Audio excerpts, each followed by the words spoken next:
Welcome to Tenor Tech, where I solve the problems you didn't even know you had. You start by confirming prerequisites. Unity Hub with Android build support, SDK/NDK, and OpenJDK installed. Once done, plug your device or prepare wireless ADB and enable USB debugging in developer options. Next, open Unity and go straight to project settings, then player, then Android. Here you set the package name, select a minimum API level, and choose target architectures. This prepares Unity to compile an Android-compatible APK.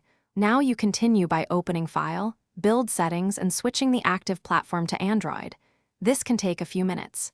Make sure Gradle is selected as the build system, and decide between APK or AAB. Use AAB for Play Store. Then configure player settings signing, create or select a key store, define a key alias and passwords.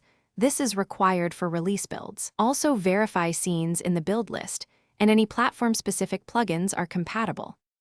Finish by selecting Build and Run to compile and deploy to your connected Android device. Unity will install the app automatically. If the build fails, make sure SDK, NDK, and JDK versions match the editor requirements, then review Gradle logs for missing dependencies. Once installed, test the app and use Android Logcat to catch runtime exceptions. One key tip: if builds behave oddly, delete the library and temp folders. Then re-import. This often resolves mysterious build errors.